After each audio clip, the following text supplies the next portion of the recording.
오늘 설교 본문인 룻기 4장을 다시 한번 낭독하도록 하겠습니다. 룻기 4장을 펼쳐주시기 바랍니다.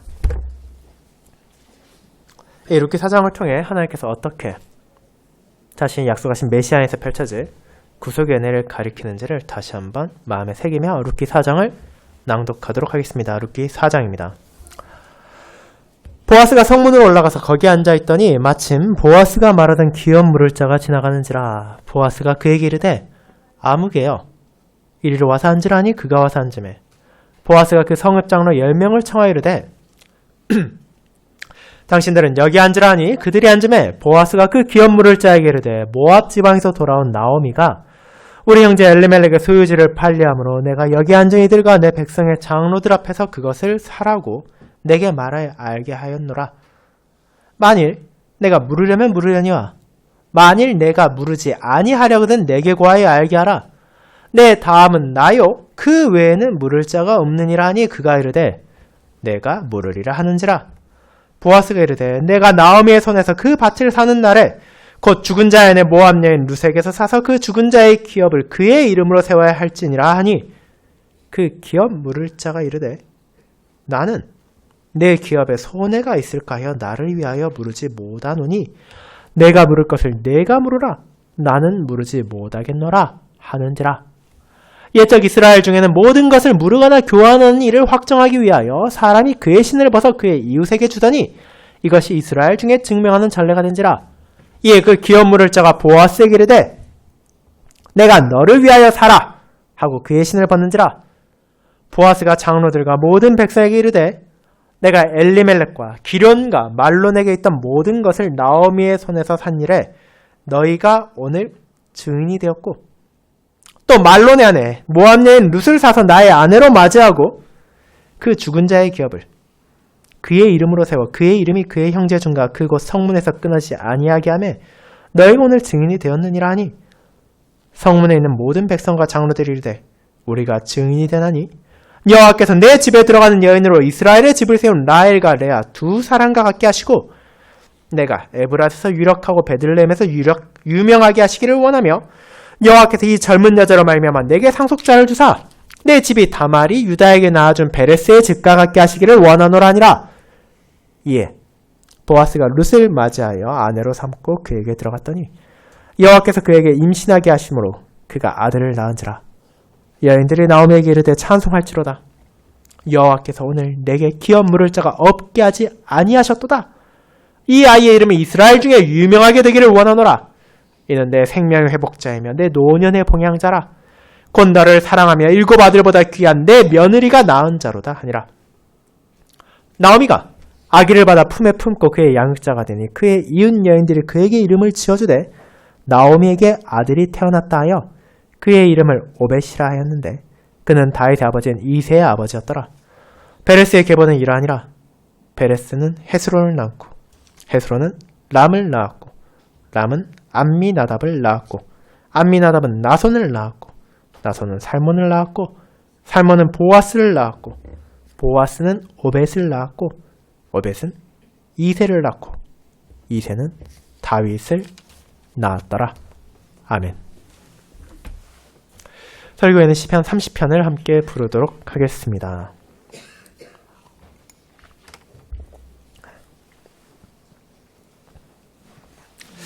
사랑하는 주 예수 그리스도 안에 형제 자매님들, 지난주 저와 여러분은 예수 그리스도를 가리키는 그림자 중에 하나인 유다와 그의 후손들에게 주어진 약속들을 살펴보았습니다.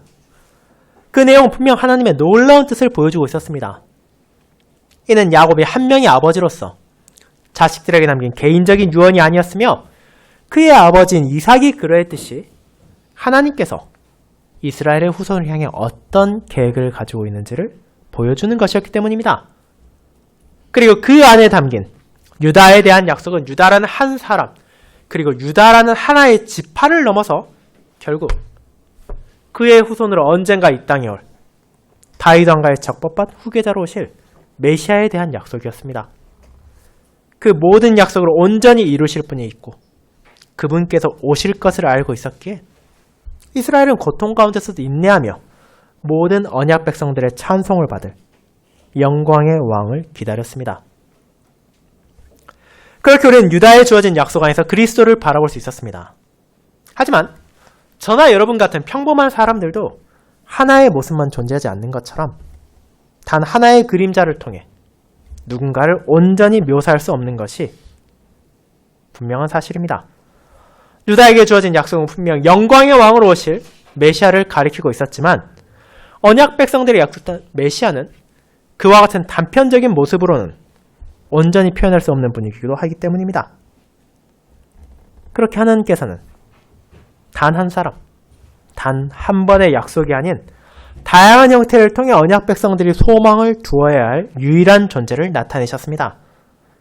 그리고 그와 같은 그리스도를 향하는 또 다른 그림자 가운데 한 명이 오늘 우리가 읽은 룻기 4장에 나오는 보아스입니다. 하나님께서는 그를 통해 이스라엘에 약속된 메시아가 구속자의 성격도 가지고 있다는 것을 알려주십니다. 그분의 도움 없이는 스스로 비참에 빠져나올 수 없는 언약 백성의 현실을 나타내실 뿐 아니라 그 모든 것을 섭리로 여기신 하나님께서 그를 통해 바라보게 하는 온전한 구속자 그리스도가 어떠한 분이신지를 깨닫게 하시는 것입니다. 저는 오늘 그와 같이 구약 백성에게 약속되었고 신약 백성들이 믿음을 두는 구속자에 대한 본문을 언약 백성을 위한 구속자를 보이신 하나님이라는 제목으로 설교하고자 합니다. 룻가, 나오미를 통해 드러나는 성도의 현실과 보아스를 통해 드러나는 값없이 주어진 구속의 은혜, 그리고 삼리아에서 그들을 인도하심으로 유다 지파의 후손으로 오실 메시아를 예비하신 하나님의 손길을 고백하며 그들이 소망을 뒀고 또 우리의 모든 소망과 위로가 있는 그 구속자를 함께 바라보고자 합니다. 이를 첫 번째, 비참 가운데 살아가는 언약 백성의 현실. 두 번째, 은혜로 그들을 구속할 구속자의 그림자. 세 번째, 하나님의 섭리 가운데 성취될 구속자의 약속이라는 세 가지 대지로 보도록 하겠습니다. 먼저 첫 번째, 비참 가운데 살아가는 언약 백성의 현실에 대해 알아보겠습니다. 형제자매 여러분, 오늘 우리가 함께 읽은 룻기는 여러분에게는 낯설지 않은 성경 가운데 하나일 것입니다. 총 4장이라는 길지 않은 본문 안에는 하나님의 섭리가 얼마나 놀랍고 아름다운지 사람이 결코 상상할 수도 없고 기대할 수도 없는 상황에서도 어떻게 그분의 뜻이 하나하나 이루어지는지가 나타나고 있습니다. 그렇게 많은 신자들은 은혜롭게 전해진 그 말씀을 사랑하고 그 안에서 위로와 격려를 받기도 했으며 저희 또한 이 룻기 전체의 내용을 과거에 살펴본 바가 있습니다. 하지만 여러분이 기억을 잘 되살려 보신다면 이 룻기에 전해지는 것이 그저 한 여인에게 베풀어진 은혜, 또 한 가정이 꾸려지게 된 과정이 아니라는 것을 떠올릴 수 있을 것입니다. 그 안에 담겨있는 것은 이스라엘의 비참한 현실이자 그들에게 주어질 구속자의 약속도 포함되어 있었습니다. 그들은 룻과 나오미를 통해 하나님의 은혜가 없이는 살아남을 수 없는 자신들의 비참한 현실을 마주해야 했고 보아스를 통해서는 그런 그들에게 하나님께서 얼마나 크신 구속의 은혜를 베푸셨는지를 깨달아야 했던 것입니다. 그리고 그 모든 것은 궁극적으로 오실 메시아를 통해 이루어질 구속을 가리키고 있음을 기억함으로써 이 글을 읽는 구약 성도들은 어렵고 힘든 상황에서도 한순간의 위로가 아니라 그분 안에 영원한 소망을 가질 수 있었던 것입니다. 이제 그와 같은 룻기의 마지막 장에서 어떤 방식으로 메시아가 나타나고 있는지를 살펴보도록 합시다. 여러분이 룻기를 자세히 읽어보신다면 어느 순간부터 주된 인물이 바뀐다는 것을 깨달을 수 있을 것입니다. 1장에서는 나오미와 룻이 상황을 이끌어갑니다. 2장에서는 룻과 보아스가 교차하지만 여전히 룻의 행동을 주로 묘사하고 있습니다. 3장에서는 나오미와 룻이 앞으로의 일에 대해 소통한 후 룻과 보아스의 대화가 이어집니다. 그런데 4장이 되면 어떻습니까? 룻은 이제 뒤로 물러가게 됩니다. 4장의 상황을 이끄는 것은 보아스이며 그가 무엇을 말하고 무엇을 행하였으며 그를 통해 어떤 일이 일어나게 되는지가 보여지는 것입니다. 결국 그런 과정을 통해 하나님께서는 자신의 종들을 사용하심으로 그분의 섭리와 그분의 인도하심을 드러내십니다. 그런 4장을 시작하는 부분은 보아스와 아무개, 하나님의 구속 역사 안에서 어떤 이름을 남길 의미도 없는 한 사람이 만난다는 것을 보여줍니다. 보아스는 3장 마지막 부분에서 타작마당에서 룻과 대화를 나누었고 이제 그녀에게 어떤 책임을 져야 하는지를 깨닫게 되었습니다. 그리고 그는 실제로 그 약속을 지키기 위하여 많은 사람들이 지나다니는 공적인 장소, 성문에서 그보다 앞선 기업 물을 자를 찾은 것입니다. 보아스는 유력한 자, 하나님께 신실한 자로서 자기 말을 결코 가볍게 생각하지 않았고 자신의 책임을 다하기 위해 아무개를 부르고 성읍장로 10명을 청하여 그 자리에 앉게 함으로 증인으로 삼아서 룻과 나오미에 대한 책임을 이제 누가 질 것인지에 대해 논의를 시작합니다. 그곳에서 나눈 모든 대화는 이제 법적인 성격을 띠게 될 것이며 그것을 말한 것을 그들은 지켜야 할 것입니다. 그리고 우리는 여기에서 분명 보아스의 책임 있는 모습과 아무개 무책임한 모습도 보게 되지만 그 이상의 것도 나타난다는 것을 잊어서는 안 됩니다. 그것은 현재 룻과 나오미의 상황이 어떠한지에 대한 것입니다. 보아스에게는 분명 기업 물을 자의 권리와 책임이 있었습니다. 나오미에게 말한 대로 그는 아비멜렉과 나오미의 친족이기 때문입니다. 하지만 그는 자신보다 권리가 앞서 있는 사람도 있다는 것을 알고 있었습니다. 쉽게 말해서 보아스보다 그들에게 더 가까운 친척이 베들레헴에 살고 있었다는 것입니다. 그 사실을 알고 있었기에 보아스는 자신의 권리를 먼저 주장할 수 없었습니다. 그는 개인적으로 그 사람을 방문해서 이 대화를 나누지 않고 공적인 자리에서 장로들을 증인으로 세워서 이 대화를 하게 된 이유가 있었던 것입니다. 하지만 우리는 이어지는 그들의 대화에서 놀라운 점을 발견하게 됩니다. 나오미가 엘리멜렉의 소유지를 판례한다는 소식을 듣고 그것을 당장에 모르겠다고 내가 사겠다고 한 사람이 그녀의 며느리인 모압 여인 룻의 존재를 알게 되고 그 기업이 결국 자신의 후손이 아니라 그녀의 자손들에게 주어져 엘리멜렉의 가문이 끊기지 않게 해야 된다는 의무가 주어진다는 것을 알게 되자 금방 변심하여 나는 그럴 수 없다고 말하기 때문입니다. 심지어 그는 그 이유를 따로 정당화하는 것도 아니라 내 기업에 손해가 있을까요? 물으지 못하노니 라고 숨기지 않고 말하기까지 합니다. 이것이 정말로 언약 백성들에게 합당한 태도였습니까? 그가 엘리멜렉의 기업을 물을 자라는 것은 멀건 가깝건 그의 친족 중에 한 명이라는 의미인데 그토록 냉담하게 이익을 기준으로 그 가정을 돌보지 않는 것이 당시 베들레헴에서 과연 받아들여질 수 있었습니까? 물론 우리는 이 룻과 보아스가 살던 시대적 배경을 감안할 필요가 있습니다. 그 시대는 사사들이 다스리던 때였고 사사기 21장 25절 사사기 전체를 끝내는 구절이 말하듯이 그때 이스라엘에 왕이 없으므로 사람이 각각 자기 소견에 옳은 대로 행하던 때였습니다.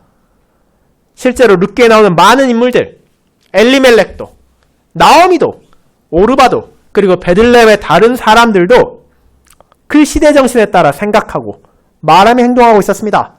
그렇게 자신의 기업에 손해가 있을까요? 친척의 기업을 물을 수 없다고 나는 그들을 도울 수 없다고 말한 아무개 역시 그 시대에 충실했을 뿐이라고 우리는 이해할 수 있습니다. 하지만 그의 이런 태도가 큰 문제 없이 받아들여질 수 있는 또 다른 이유도 분명 존재했습니다. 그것은 나오미와 룻의 현재 상태가 안타까울지언정 동시에 그들을 쉽게 받아들이기 어려운 현실도 존재했기 때문입니다. 왜 그렇습니까? 먼저 베들레헴의 형제 자매들이 어려움을 겪었을 때 그 가족이 어땠는지를 우리는 기억해 볼 필요가 있습니다. 그들은 베들레헴의 흉년이 들자 친척들을 버리고 이방 나라로 향했습니다. 그들에겐 나름 풍족한 여유가 있었음에도 불구하고 어려움을 함께하기보다는 자신들만 살 길을 찾아 기업을 버리고 떠났을 뿐 아니라 정작 그렇게 떠난 이들이 베들레헴의 상황이 좋아지자 조용히 돌아오지 않았습니까? 그것만으로도 베들레헴에 남아있던 친족들이 그들을 쉽게 받아들이기 어려웠을 것입니다. 그런데 또 다른 문제도 있습니다. 그들은 모압 지방에서 거류했을 뿐 아니라 자신의 아들들을 그곳의 사람들과 결혼시키기까지 했습니다. 이스라엘 백성들이 약속된 땅에 정착하기 전 하나님께서는 이방 민족들과의 통혼을 엄격하게 금지하셨습니다. 그로 인해 언약 백성들이 결국 가나안의 문화와 가나안의 종교를 받아들이게 될 것이었기 때문입니다. 심지어 그 중에서도 모압은 이스라엘이 가나안을 향할 때 발람을 통해 저주를 내리려 했기 때문에 그들에게 속한 자는 영원히 여호와의 총회에 들어오지 못할 것이라고 선언되었을 정도입니다. 그런데 지금 베들레헴에 돌아온 것이 누구입니까? 나오미만이 아닙니다. 그녀의 며느리 모압 여인 룻이 함께 돌아왔습니다. 그것은 이스라엘에게 있어 분명 가볍게 생각할 수 있는 사안이 아니었습니다. 거기에 이어 기업 물을 자와 엘리멜렉의 관계 역시 문제를 복잡하게 만들고 있었습니다. 언약 백성들에게는 계대 결혼이란 제도가 있었습니다. 지난주에 살펴본 유다의 가족 안에서 실제로 그것이 이루어지기도 했습니다. 이는 형이나 동생이 자녀를 가지지 못한 채로 죽게 되었을 때 그 아내가 다른 형제와 결혼하게 하여 그 유가족들을 돕고 또 그들의 가문이 끊어지지 않도록 하기 위한 제도였습니다. 하지만 본문의 상황을 살펴보면 보아스도 이름이 나오지 않은 기업물을 아무개도 룻의 남편의 형제가 될 수 없다는 것을 알 수 있습니다. 룻의 남편인 말론의 형제는 기름뿐이었기 때문입니다. 그렇게 아무개는 당당하게 이를 거부할 수 있었던 것입니다. 그가 나오미와 룻을 거두어서 엘리멜렉의 가문을 돕는다면 이는 분명 호의이고 칭찬받을 만한 신실한 일이지만 동시에 자신이 그것을 거부한다 하더라도 사람들이 자신을 비난하지 못할 나름의 명분이 충분히 있다는 것을 알고 있었기 때문입니다. 그런 이유로 그는 나는 그것을 할 수 없으니 그렇게 원한다면 당신이 물으라고 보아스에게 말했고 자신의 신을 벗어서 그에게 줌으로써 그 증표로 삼기까지 했습니다. 여기에서 우리는 아무개라 불린 이름조차 불릴 자격 없다 평가된 이의 잘잘못을 따지기 전에 룻과 나오미의 현실을 바라보게 됩니다. 그녀들은 어떤 도움도 요구할 수 없는 상황에 놓여 있습니다. 나오미는 자신과 남편의 어리석음 그리고 잘못으로 친족들에게 보호를 요청할 수 없었고 룻은 모압 출신이었기에 어떤 권리도 인정받을 수 없었습니다. 그것은 분명 비참하고 괴로운 현실이었습니다. 이 상황이 해결되지 않는다면 누군가의 도움이 주어지지 않는다면 그녀들 앞에 놓인 현실은 결코 평안할 수 없을 것입니다. 자, 그렇게 우리는 룻기에 나오는 룻과 나오미의 현실을 바라보게 됩니다. 하지만 성경을 읽는 언약 백성의 시선은 결국 그 이상을 향해야 합니다. 그것은 그저 한 가정에 찾아온 비극과 슬픔만이 아니라 더 나아가서 여호와의 은혜 없이는 결코 스스로 설 수도 없고 존재할 수 없는 이스라엘의 현실을 가리키고 있기 때문입니다. 룻기는 단순한 이야기나 교훈집이 아니라 하나님의 말씀입니다. 그분께서는 자신의 언약 백성들에게 이 말씀을 통하여 구원에 필요한 진리를 깨닫게 하십니다.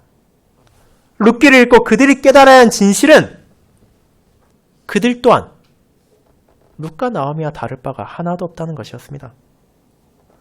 이스라엘은 자신들이 하나님께서 택하신 백성이라는 사실에 긍지를 가지고 다른 이들을 멸시하곤 했습니다. 하지만 그들 안에 선행과 공로가 있었습니까?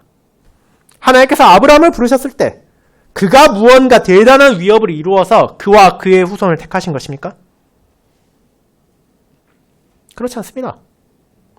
아브라함을 택하신 것도 그분의 은혜였고 그들의 후손을 인도하신 것도 하나님의 은혜였을 뿐입니다. 그런데 정작 이스라엘은 어땠습니까? 끊임없이 잘못된 행동을 하고 어리석은 생각을 나타내지 않았습니까? 하나님의 뜻에 순종하기보다는 자신들의 뜻에 따라 살기를 원했고 자신들 위에 만왕의 왕이신 하나님의 주권이 있음에도 불구하고 마치 자신들이 왕인 양 행동하지 않았습니까? 결국 그토록 어리석고 악한 행동을 한 것은 엘리멜렉과 나오미만이 아닙니다. 실제로 온 이스라엘이 그랬습니다. 나오미와 룻을 통해 보여지는 것은 결국 당시의 언약 백성의 현실이자 더 나아가 하나님의 은혜 없이는 비참해서 결코 벗어날 수 없는 모든 성도의 현실 그 자체이기도 합니다. 하나님께서 주신 약속을 깨뜨린 것도 그들이고 하나님의 뜻에 순종하기를 거부한 것도 그들이며 하나님 앞에 자신을 낮추지 않은 것도 그들이기 때문입니다. 그렇게 이 가정의 비극은 남의 일이 아니라 하나님 앞에서 나의 모습이라는 것을, 우리의 모습이라는 것을 모든 성도들은 기억해야 할 필요가 있습니다. 사랑하는 자매 여러분, 그렇게 이는 우리의 모습이기도 합니다. 그들이 엘리멜렉의 형제가 아니었기에 자기들이 이미 행한 잘못이 있기에 나오미는 그들에게 무언가를 요청할 수도 없었고 모압 족속이라는 이유로 그들 또한 룻 또한 그들에게 어떤 권리도 말할 수 없는 비참한 상황이었지만 저와 여러분도 그와 다를 바가 없기 때문입니다.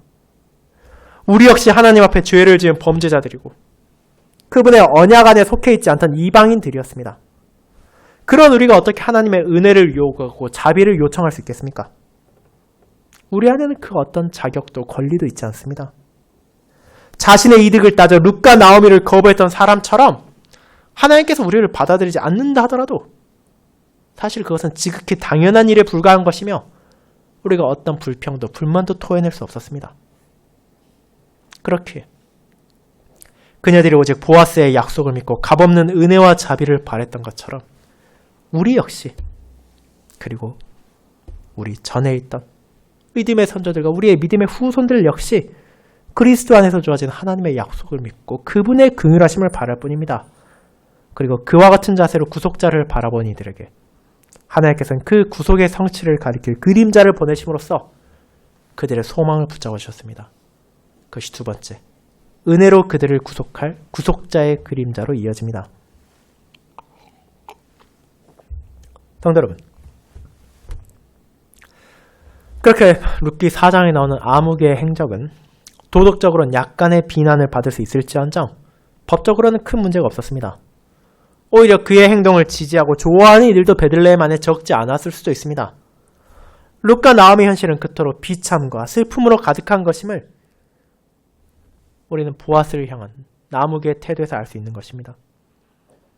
하지만 하나님께서는 자신의 섭리 안에서 언약 백성을 향한 구속자의 그림자를 드러내십니다. 그것은 룻에게 한 약속을 지킬 하나님 앞에서 신실히 살아간 그분의 종 보아스를 통해 드러납니다. 아무개의 대답과 증명을 받은 보아스는 어떻게 합니까? 그는 베들레헴에서 유력한 사람이었습니다.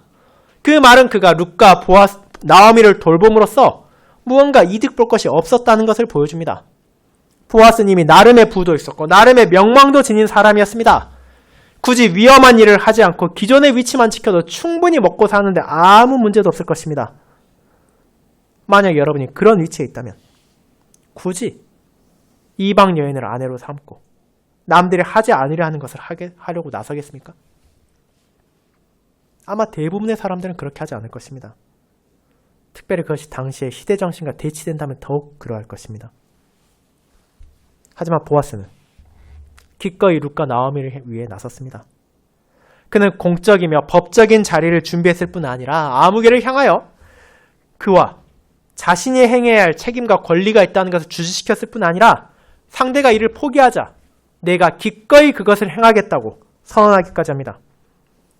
그는 성문에 몰려든 많은 베들레헴 사람들과 장로들 앞에서 이 일에 있어 당신들이 나의 증인이 되었다 말하고 룻을 아내로 맞이하고 그녀에게 하나님께서 자녀를 주신다면 죽은 자의 기업을 이어갈 것임을 선포한 것입니다.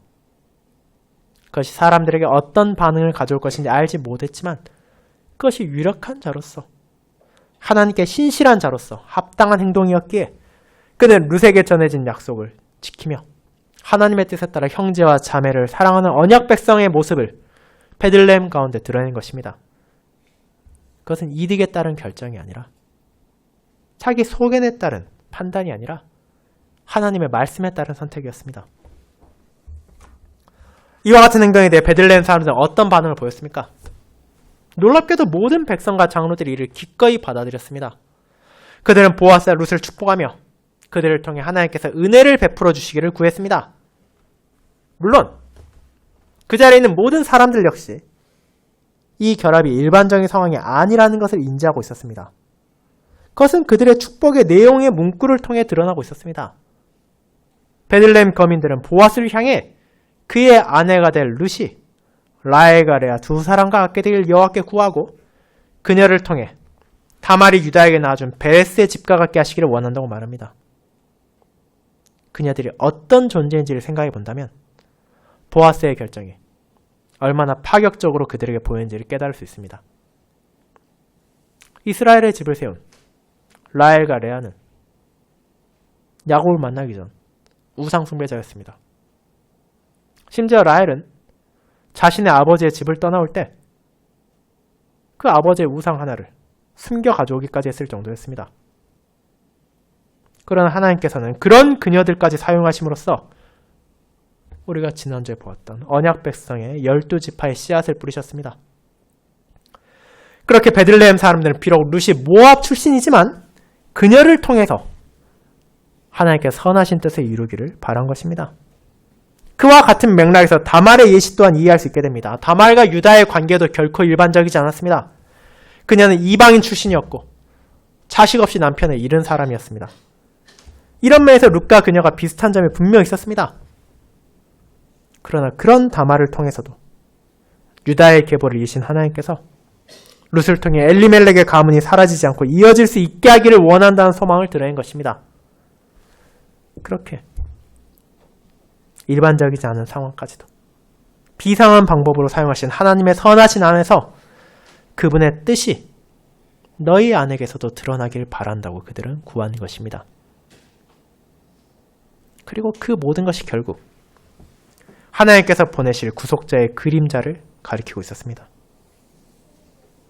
그분께서 베푸실 구속은 세상의 판단이나 기준이나 이득에 따른 것이 아니었습니다.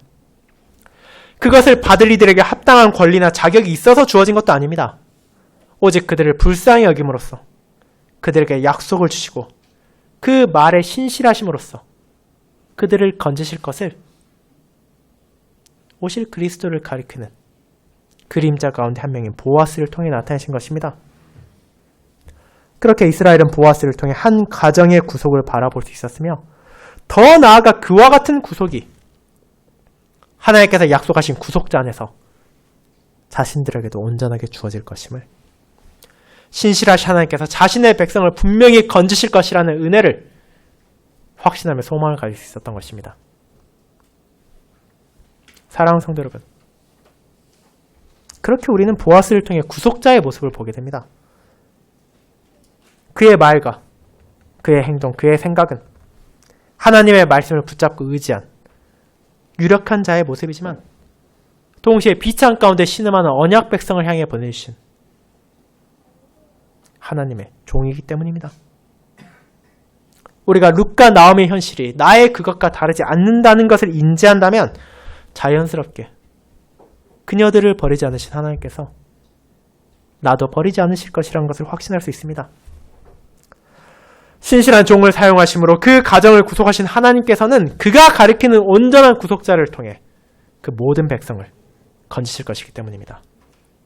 그렇게 구약 성도들은 오실 메시아 안에서 주어질 구속을 바라보았으며 신약의 성도들은 그 약속의 성취로 오신 그리스도 안에서 내게 얼마나 큰 구속의 은혜가 주어졌는지를 마음에 새기게 되는 것입니다. 거의 세 번째, 하나님의 섭리 가운데 성취될 구속자의 약속으로 이어집니다. 여러분, 그와 같이 룻기를 통해 언약 백성들은 하나님께서 약속하신 구속자의 그림자를 바라보며 그 은혜의 성격을 떠올리게 됩니다. 하지만 앞선 대지에 살펴본 것처럼 그와 같은 한 가정에 대한 구속을 넘어 모든 성도를 향한 구속자를 바라봐야 한다는 사실을 주지시키는 또 하나의 요소가 있습니다. 그것이 룻기 4장의 마지막 부분에 나옵니다. 하나님을 따르는 현숙한 여인과 유력한 자의 혼인을 통해 그 가문에 아들이 태어났고 오벳을 통해 나오미는 다시 기쁨을 회복하고 하나님의 은혜를 찬양할 수 있게 되었습니다. 하지만 거기에서 끝이 납니까? 마치 어린이들의 동화처럼 이제 그렇게 화목한 가정이 세워지고 그 룻과 나오미가 어려운 상황을 벗어났으니 이제 모두가 행복하게 살았습니다 라고 하고 룻기가 결론을 내립니까? 그렇지 않습니다. 룻기는 하나님의 말씀으로 그분께서 이를 통해 깨닫게 하고자 하는 사실을 분명하게 가리킵니다.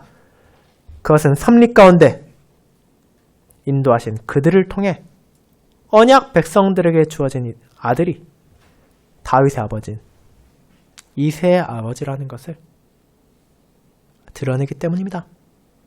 하나님께서는 자신의 신실한 종을 사용하셔서 언약 백성에게 주어질 메시아의 계보를 이어가셨습니다. 유다 지파에게 약속된 영원한 왕이 보아스를 통해 구속자로 향할 것이기 때문입니다. 오벳의 아들 이새를 통해 태어나게 된 다윗은 그와 같은 유다 지파의 약속과 보아스의 행적을 언약 백성들에게 상기시키는 역할을 하게 될 것입니다. 그는 이스라엘을 대적으로부터 지키며 그 백성을 인도할 것이고 그들이 받을 어떤 자격도 없음에도 불구하고 하나님의 크신 은혜를 드러내는 왕으로 사역할 것이기 때문입니다. 그리고 그 사역은 결국 그 다윗조차도 온전하게 나타낼 수 없던 하나님의 뜻을 드러내실 그리스도께로 향하게 됩니다. 그렇게 이 땅에 오신 그리스도의 사역을 우리는 알고 있습니다. 그분께서는 언약 백성의 비참한 현실을 바라보시고 그들을 불쌍히 여기시며 그들을 향한 구속 사역을 성취하셨습니다. 그분을 가리켰던 보아스가 그러했듯이 그분을 따르는 제자들조차도 자신들의 스승이 예수님께서 왜 그토록 험난한 길을 걸으셔야 했는지 의문을 품기도 했습니다. 어째서 그분께서 자신의 모든 것을 바쳐야만 하는지 심지어 그 생명까지도 내려놓으셔야만 하는지 그들은 도저히 이해할 수도 없었습니다. 하지만 그 모든 것이 자신의 양떼를 구속하기 위해 필요한 것이었기에 그들을 죄와 사망에서 건지기 위한 값을 치르기 위한 것이었기에 그리스도께서는 자신이 온전한 구속자임을 보아스를 비롯한 구약의 모든 그림자들이 가리켰음을 증거하시며 참된 구속의 은혜를 십자가에서 베푸셨습니다. 그분 안에서 우리는 하나님의 섭리가 얼마나 놀라운 방식으로 그분의 뜻을 이루게 하시는지도 바라보게 되며 그 크신 은혜 안에 자신을 낮추고 오직 하나님을 찬양하게 될 뿐입니다. 사랑하는 여러분, 이제 우리는 보아스라는 그림자를 통해 나타난 메시아의 또 다른 측면을 고백하게 되었습니다. 그분께서는 유다 지파에 약속된 영광의 왕이실 뿐 아니라 그 백성을 구속하실 구속자이기도 하십니다. 그분의 구속사역은 자신을 내려놓음으로 이루어집니다. 우리는 그 한없는 구속의 은혜의 어떤 부분도 요구할 적이 없습니다. 우리는 언약 바깥에 있던 존재이고 하나님의 원수였던 자이며 그분의 뜻을 따르기보다는 세상의 방식을 기뻐하던 자였기 때문입니다. 그러나 하나님께서 이제 그분의 선하신 뜻 안에서 저와 여러분을 믿음으로 부르시고 그분의 아들을 통해 베풀어진 구속의 본질을 바라보게 하십니다. 구약 성도의 소망이 되었고 신약 성도들의 기쁨이 된 이 구속 사역은 오직 값없이 은혜로 주어진 것입니다. 룻과 나오미가 그러했듯이 우리 역시 그것을 받을 자격이 없지만 그 은혜 없이는 결코 비참과 절망에서 벗어날 수 없었습니다. 그러나 그런 우리를 불쌍하게 여기심으로 하나님께서는 자신의 독생자를 구속자로 보내셨고 그분의 낮아심과 그분의 희생을 통하여 우리를 높이셨고 우리를 건지신 것입니다.